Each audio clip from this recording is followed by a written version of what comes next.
All right, so we had a pretty good first day. Got a lot of stuff torn apart and started putting a few things back together, but this guy right here was kind of, I don't know, the thorn of in our flesh yesterday, and finally about 9:30 last night got everything torched off. Weren't able to get it off without damaging the shaft some. So at this point we're thinking we can maybe pull the center shaft out and repair the outer shaft with welding it and regrinding the keyway groove. So not totally sure how that's going to go yet, but we'll have to pull it apart and kind of see what we can do with that. But that was really the biggest hiccup we ran into yesterday. Hopefully we're done with discoveries like that and we can keep making headways, but still a lot to do. But I don't think we're super far from being able to put a rotor back in it and just really start picking at this one section at a time. So we'll see if we can have this thing ready for harvest here in a week or two.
Alright, so we're just getting the floor of the feeder house done.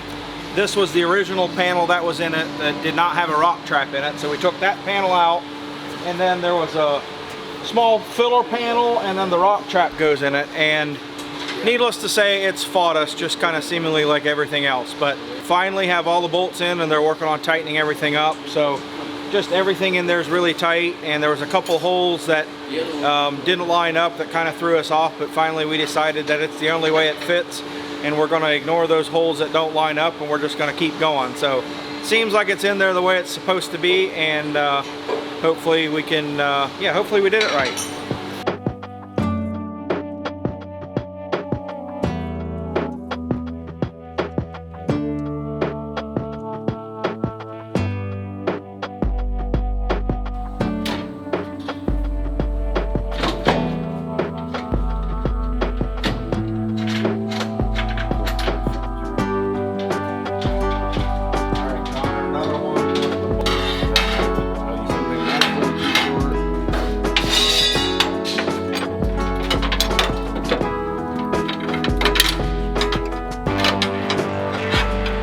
Get to that one.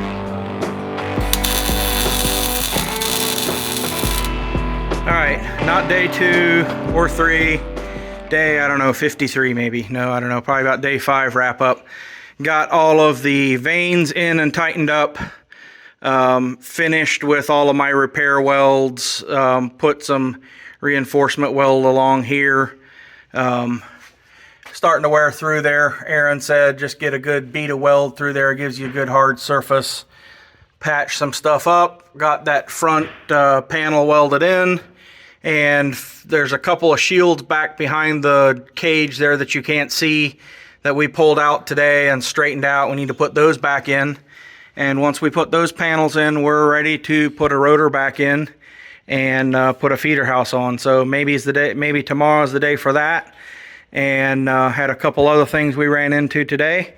Kept having issues with got parts for the chopper shaft, and the parts were not right. So this lovely chopper shaft that we had to do torching on and everything, the parts aren't right. Apparently there's a couple different style of shafts, and the bearings or the pulleys that we got are apparently for a new style shaft that does not fit ours. So tomorrow back to the drawing board, trying to find parts, figuring out if we need to replace all of that or if we can get the parts that we need for our shaft. Then on this side, we got this pulley off. Just had to use some heat in the puller. Let's see, there's the hub that we pulled off. That thing was on there pretty good, but didn't come off too bad with the heat in the puller. And then up yonder is where that gearbox was for the bubble up auger. So got to pull that chain and sprocket off so that we could get the gearbox out of the inside. So that's about it for surprises for the day, and hopefully we can make progress and not make any horrible discoveries tomorrow, but we'll see how it goes. Alright, we got the rotor back in the combine, got it in the other evening, and the concaves actually had showed up that day, so we were able to put the concaves in before we got the rotor put in, and so it's up in place. Just need to level the concaves, do some adjustments there, make sure that that's all where it needs to be. Need to finish putting the front end together. Don't have the elephant ears on the rotor yet, but so that feels like some progress, having the rotor back in the machine. We also ran into that issue with the gearbox up top on the bubble up auger in the grain tank, and we're able to get a reman unit on that and get it in yesterday. So we've got everything pretty much wrapped up in the grain tank from the standpoint of we've got the liner put in the bubble up auger, got the auger replaced, and changed the gearboxes up there. So moving on to working on the clean grain elevator chain this morning. We're changing that out and working on getting a liner in the tailings processor, and then we can put that side of it together. And then we're down to feeder house and finishing up the pulley saga on the chopper shaft. So, and then we'll see where we're at by then. The last project's going to be changing the elbow on the unload auger, so that's going to be a project where we need to move the combine outside, and hopefully we can be ready to do that by the end of the week. A lot better than I think. Okay, nope. Thought I saw it. Didn't see any yet.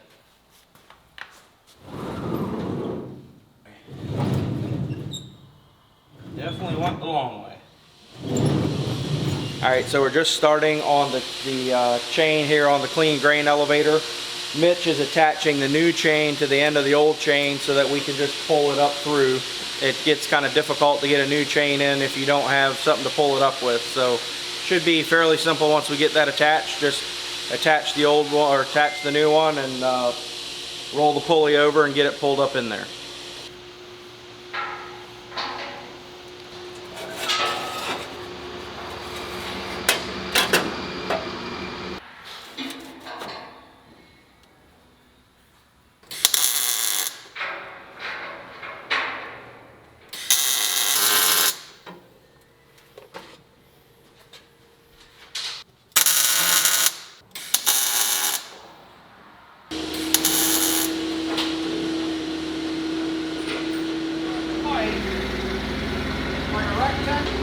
More of a pain than anything.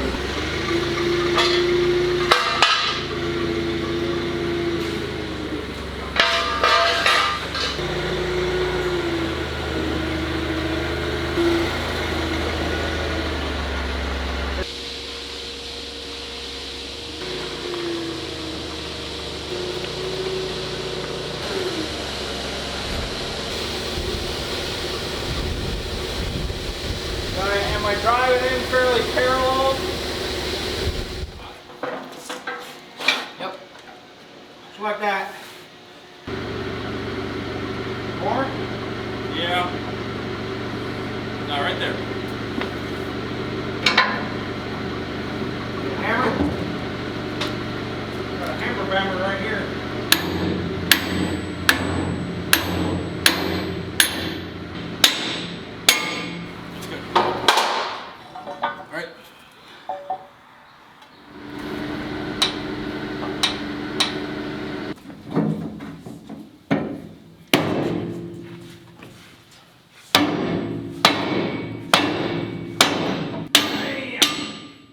Like a hot dog down the hallway.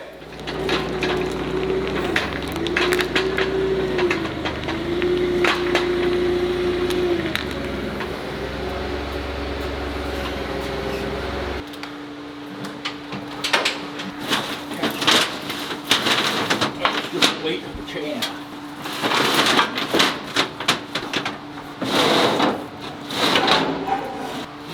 Watch it, Lynn. I'm going to just pull on it. Okay.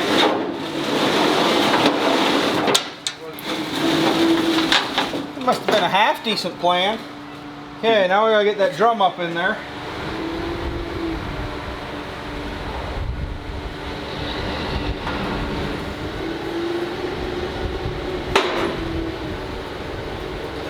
All good right there? No, up. There we go.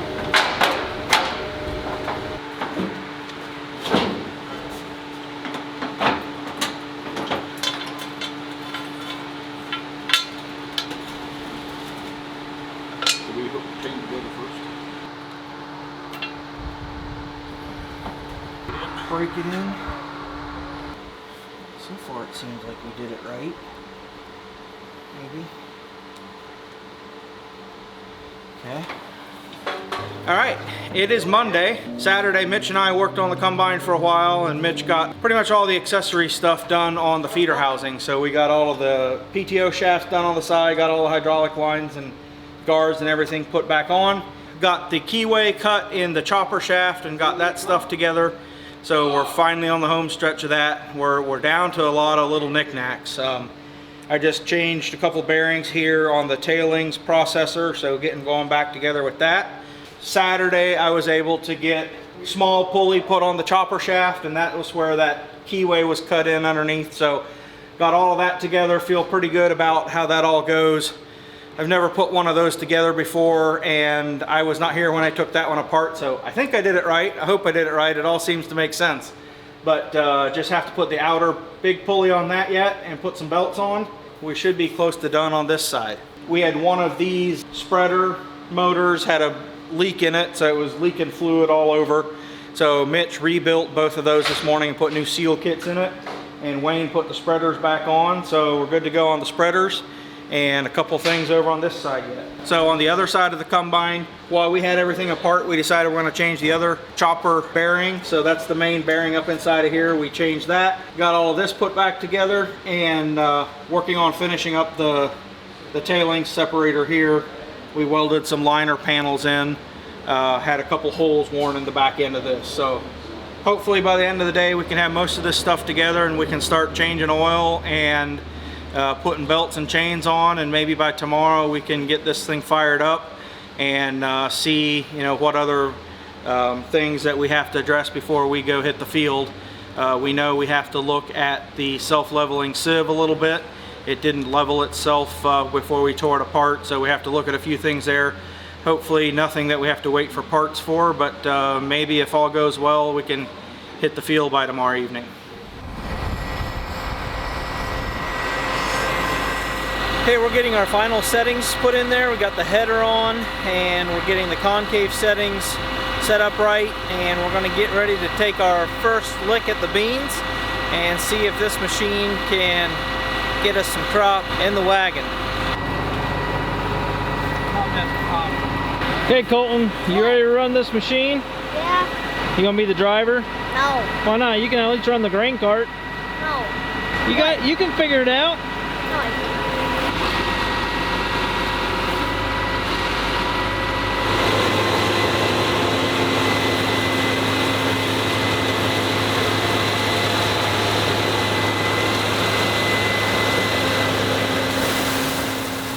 Alright, just to wrap up this project with the combine, we definitely got into a little bit more than what we had kind of expected, but it kind of seems to be everything that we get our fingers into ends up being that way. But we got the combine in the field and really happy with what we were able to do with it so far. There the last week before we got it in the field, it just, took a couple days there at the end just to get all the little odds and ends done and to figure out all the little intricacies of the machine, learn how to set everything. We spent some time the last day fixing a few small things on the sieve. Had Case come out and look at the self-leveling sieve and why it wouldn't level. We determined that to be a wiring issue. Have not fixed it yet, but we were able to level the sieve and be able to make it hit the field the way it is. So that'll be something we'll look into in the off season. along with we also have not changed the unload auger yet. So still a little bit work left to do this winter, but the machine seems to be working really well.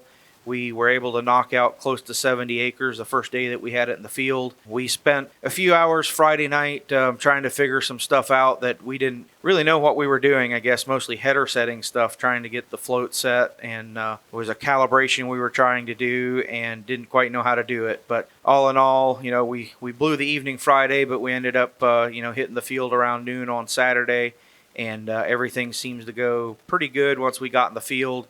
We had some issues with the head dragging a little bit, so we're still working on a couple of those settings. We may change the head angle a little bit to try to make that better, but I guess we'll keep going and learning things as we go. But overall, it's really nice to be able to get some crops knocked out, and definitely a pretty big upgrade from the 2166 we had.